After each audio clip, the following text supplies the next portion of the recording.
Invite Wonder by Christine Waltner's Painter. What if you bowed before every dandelion you met and wrote love letters to squirrel and pigeons who crossed your path? What if scrubbing the dishes became an act of single reverence for the gift of being washed clean?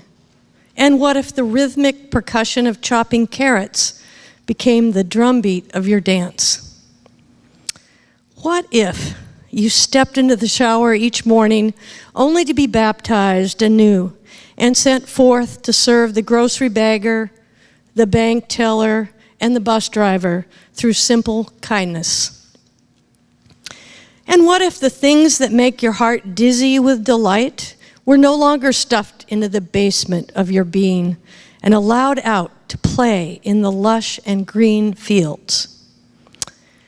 There are two ways to live in the world: as if everything were enchanted or nothing at all. There is no in between, although you keep trying to live this divided life knowing deep down something is awry.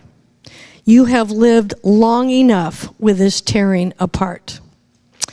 Come out into the wide world and discover there companions and guides at every turn. And over those who summon curses from your heart, have a divine spark within them, bright enough to invite wonder.